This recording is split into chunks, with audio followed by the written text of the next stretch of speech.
Chapter 4.1. We made our way to the floor where the first-year students were, the floor we'd been regularly going to until just last month. There didn't seem to be many students around, considering that quite a few had gone over to the gym. We looked around and saw several students from Class A through Class C. Even though we didn't actually call out to them, when they spotted us and recognized us as upperclassmen, they looked away as if it were awkward or uncomfortable. I suppose there was no way we'd be welcomed with open arms all that easily after suddenly setting foot on the first year's floor. There were a few students who didn't seem to mind us, but most of them didn't exactly like the uncomfortable awkwardness of having us there. That would probably be the case tomorrow, and every day thereafter too. I was sure that some students, trying to find a partner as soon as possible, would approach first years at all times of the day, both mornings and afternoons. But that was a dangerous gamble that might end up backfiring. Even so, there were students chatting and laughing happily in the first-year classrooms into which we peeked. Maybe they felt like there was no need to panic about this special exam. Or perhaps they didn't see it as that big a deal yet. Well, it seems like a lot of the students who had stayed behind aren't too worried, after all, said Horikita. Well, that's nice. And here I'm freaking out and all, gruffed Sudo. The first-year students would only have their private point payouts suspended for 3 months if they scored 500 points or less on the exam.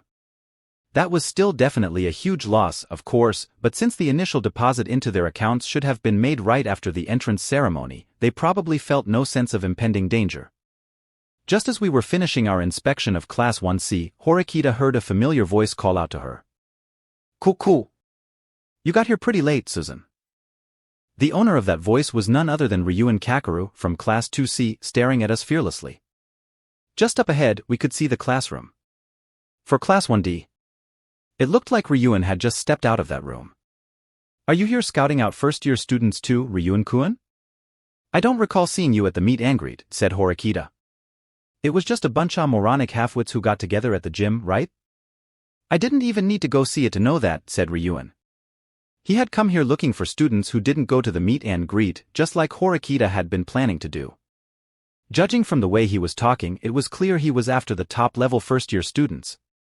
There had been only about a slight 20 or 30-minute difference in our timing, but with that much time, it was possible that he had already successfully scouted a number of students. We would be able to check whether each student had settled on a partner at 8 o'clock the next morning. Relax. Still haven't settled on anybody yet, said Ryuen. Not that the other 2 people with me today would believe him so easily though. That is, until the app actually refreshed and it showed what partnerships had been finalized or not for Class 2C. You look like you don't believe me, sneered Ryuen. Well, I'm taking everything you say with a grain of salt, at the very least, replied Horikita. Huh, okay. Looks like you've gotten pretty wary of me, huh? Oh? I can't recall ever once not being wary of you before though. Kukuku. Well, yeah, guess you've got a point there, said Ryuen. Suda glared at Ryuen, perhaps not liking the mocking way he spoke. To Horikita. A normal person would have shrunk back in fear from that glare alone, but such a direct attack wouldn't work on Ryuen. Looks like you've hired yourself a bodyguard.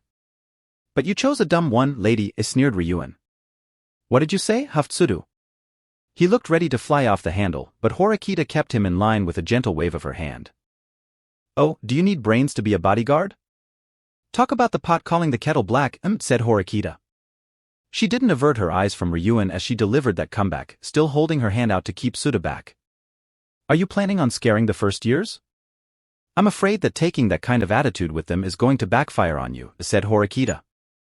They would certainly shrink back if they saw Ryuen strutting about like he was the cock of the walk. I figured if I threatened Em a little, they'd immediately agree to cooperate, said Ryuen. Horikita had been going tit-for-tat with Ryuen so far, dishing back what Ryuen was giving her. But Ryuen did the opposite this time, actually affirming what she had just suggested. You're kidding, right? Do you really think that's an acceptable way of doing things? Asked Horikita. Acceptable or not, who friggin' cares? What's the problem if someone feels a little threatened? We were told that we couldn't force someone to get a lower score or anything, but there wasn't anything about not using threats to find a partner in the rules, said Ryuen. That's because it should go without saying that it's not okay, without it needing to be outlined in the rules. If there is a problem, you'll be in trouble, said Horikita. Then show me where the problem is. I ain't gonna do something dumb enough that it'd get traced back to me, anyway, said Ryuen. He was as bullish and cocksure as ever. Not only was he saying it was extremely likely that he'd make good on his threats, but he also stated, quite definitively, that the truth of the matter would never get out. Whether what he was saying was truth or falsehood, Horikita, too, must have realized once again that Ryuan would always opt to rule with the iron hand of a military dictator. Well, in that case, do whatever you like. But if any evidence should present itself, I will raise the issue without question. Or mercy, said Horikita. Her warning was probably meant to serve as a deterrent, but it didn't seem to resonate with Ryuan. So? You think you can win anybody over to your class? Sneered Ryuan. Horikita must have determined that there was no need for her to answer, because she kept her mouth shut. You figured something out when you were snooping around the meet and greet, huh? And then you hurried on over here to see who was left. That it? Said Ryuan. The same as you then, perhaps? Cool. Yeah, maybe. Ryuan continued speaking to Horikita after saying that, as if all he wanted was to keep things interesting. In that case, I'll tell you something good, since we're on the same wavelength. This year's batch of fresh meat are all real calm, even though they only just started here. Which means there's a real good chance that someone from the school is telling these new kids how things work, to a certain extent, said Ryuan. If that was true, it was quite an unexpected bit of intel. Back in April, we'd no idea what was going on, and everyone just messed around as much as they wanted as a result. Of course, the students from Class A and Class B were more composed, but that could probably be attributed to the significant difference between our backgrounds. Also, what Ryuan was talking about wasn't just a specific class. He was referring to the entire grade level. Maybe this was a measure that had been taken because they had to partner up with second-year students right at the start of school? Or did the school have other intentions, perhaps? Isn't it possible that this year's batch of new students are just especially quick-witted, and we were just exceptionally slow? Replied Horikita. There's signs that some of them are already coming together as a class right at this stage. That's way too early. Even if they'd immediately started trying to come together as a class. When the special exam was announced, they wouldn't have succeeded already. Ryuan was saying they wouldn't have come together like this, now, unless they started the process at an early stage. Right after they entered the school. What kind of cowardly trick are you trying to pull by telling me this? Asked Horikita. Nothing, Notrik. You can't just pulverize your opponents in this special exam. Nothing like that. But if you're gonna win overall, you're probably gonna have to pull several strings, said Ryuan. It wasn't going to be easy to get students from the other classes expelled in this special exam.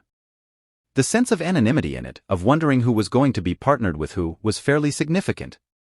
It was going to be quite difficult to ascertain exactly who people were partnered with on the app, unless people were going around making partnerships known publicly or you were very good at gathering information. Even if you were able to get classmates who didn't do so well academically to partner with students from rival classes, or even if you were to specifically designate someone for that purpose, it would be almost impossible to get that student to purposefully cut corners on the test. If you got a low score, one out of keeping with the level of academic ability you were supposed to have, it would clearly be intentional, and then you'd get expelled regardless of what grade level you were in. In the end, the difference between victory and defeat came down to two things: the abilities of the students in your own class and the abilities of the first-year students. In terms of strategy, what you could do was win as many academically skilled first years over to your class as possible. It wasn't going to be easy for Class C to come out on top in this exam, considering their low levels of overall ability. There was no way they could hope to compete with Class A financially, and the academic skills of the two classes were on entirely different levels. No matter how much money they threw at the first years to try and poach them, the results weren't going to be pretty. In that case, they should abandon the idea of trying to win first place overall and aim instead for the individual competition, with rewards given to the top 30%. Of course, Horikita didn't make any mention of that. Because it would be a problem for us if Class A and Class C weren't trying to duke it out with each other for overall points. Rather than let Class A easily snatch the top spot, I was hoping A and C would fight it out on a grand scale, so they'd wear each other down if only a little. Try your best to keep up, chided Ryuan. I suppose I could say the same to you. Your concerns are completely unnecessary, said Horikita. Cool. Well, my bad. Then Ryuan immediately left, vacating the first-year student's floor. He had been here too short a time to have finished what needed doing. The first years might resist us much more strongly than I thought they would, said Horikita.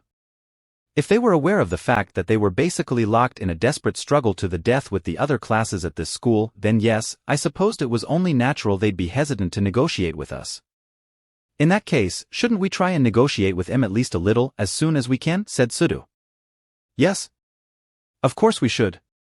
But Horikita directed her gaze towards the end of the hall. She was looking at where the classroom for Class 1D was.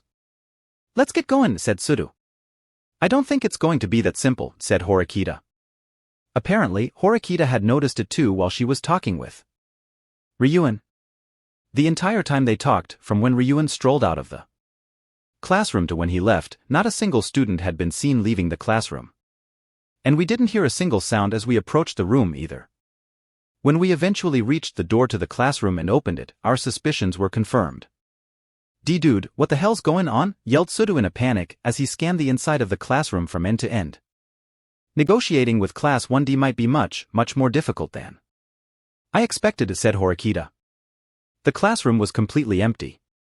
There wasn't a single person in sight. The 40 students who hadn't shown up to the meet and greet either seemed to have suddenly disappeared without a trace. This class might be more trouble than I had thought, she added. However, it wasn't like we could just sit here and wallow in our anxiety. We needed to take action before the other classes really started making their moves in earnest. The competition was starting tomorrow. Horikita's battle was going to begin the moment that she contacted Class 1D. As for me, I was going to head back to my dorm and memorize all the names and faces of the new students in the OA app. Horikita had her battle to fight and I had mine. And as it turned out, on the day the special exam was announced, a total of 22 partnerships had been finalized.